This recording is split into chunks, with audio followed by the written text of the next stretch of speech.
But yeah, talking about the SEC doing a 180 on this, politically, I mean, like we've seen, or I don't want to get way too deep on the weeds on this, but we've seen, the Dems, the SEC suddenly start to sweet talk crypto a little bit here.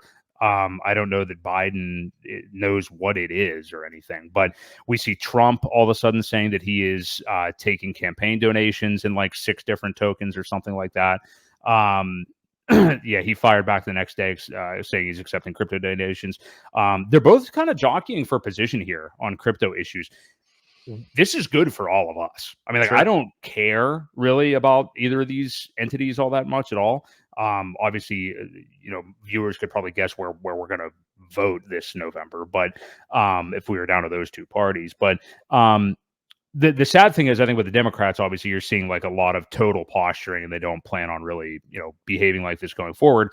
Trump, I don't know necessarily how much he really cares about crypto. I think it's one of those things where he takes the stance because he knows his supporters will be happy about it. That said, I don't think he's a direct detriment like the Democrats have been. So, yeah, what do you kind of make of that if you care about that? I guess. Well, no, and it doesn't really. I mean, we talked about it last week. The way Trump basically said, "Listen, I'm all for it as long as it's safe."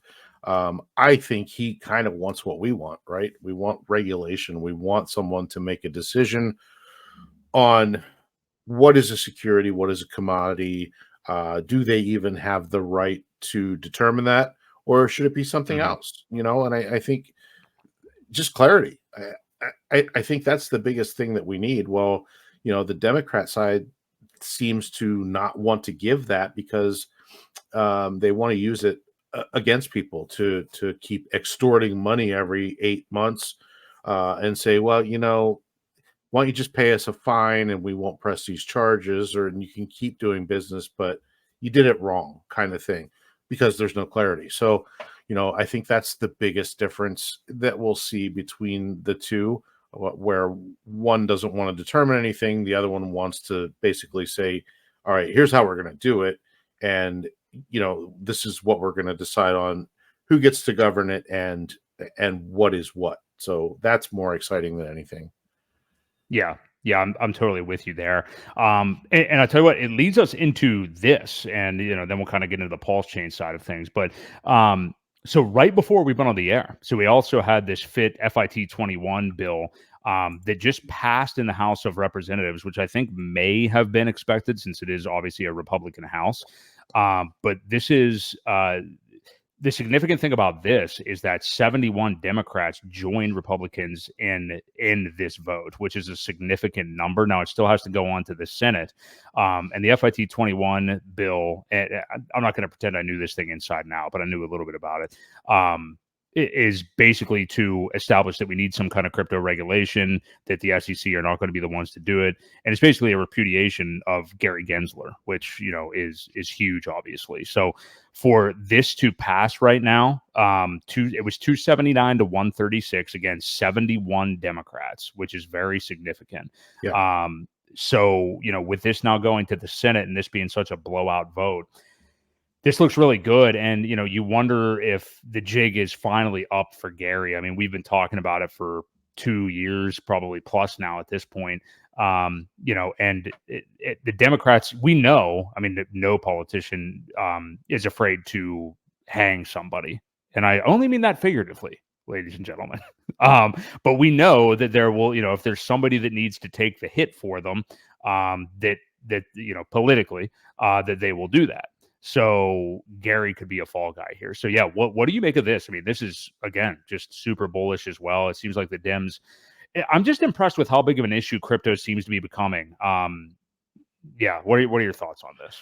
Well, I'm just looking down the list of the Democrats that voted yes, and Pelosi was one of them. I'm just kind of surprised by some of these names. I'm not overly familiar with a lot of the people that aren't as popular or aren't as talked about.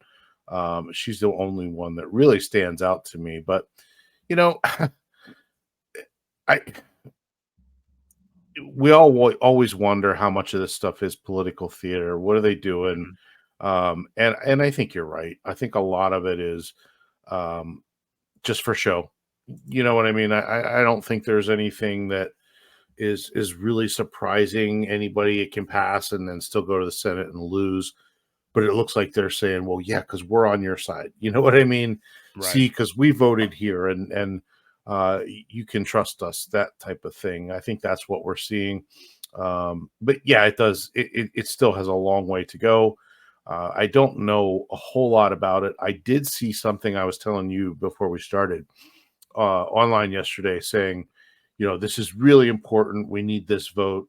And there was a uh, form type thing where you just put your name in and it emails, depending on your zip code, it emails your representative for you saying, hey, please vote yes on this vote tomorrow, because, crypto it just basically helps strengthen crypto as a technology sector, providing development and things like that with jobs and growth and let's Yeah. not shut it down and become a third world country that won't support it. So so I did that yesterday, but that's really the first I had heard about it. Then I kind of forgot after I did that until you just mentioned before we Mhm. came on that they passed it, and I was like, oh, that's cool, because I emailed yesterday the representative. So yeah, no, it's pretty cool. But again, the Democratic side with the support, I think it's partial political theater. I think that's what we're seeing.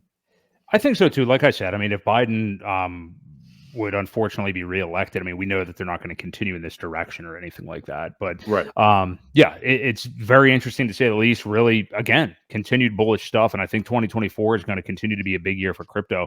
Something that I saw Sami tweet a couple of times relative to. So when the Bitcoin ETF got passed, Bitcoin rallied 90%, and he's been not.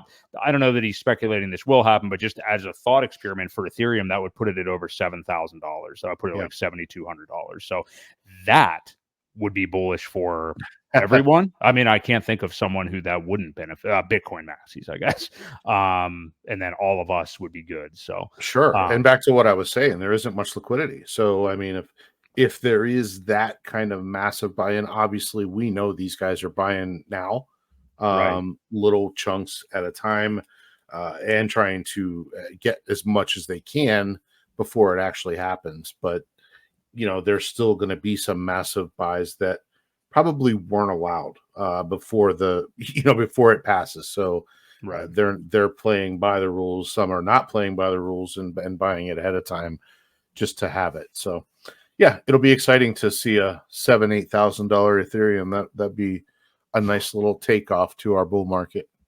It definitely would, especially since some people, modestly think that 8K could be the bull market top for ETH or maybe 10K. So, I mean, that would get us certainly pretty close. So, bullish all around. Really, really excited to see this stuff. So, we'll continue to monitor these stories. I mean, literally tomorrow is when we're expecting the ETF approval. So, we'll see what does happen there.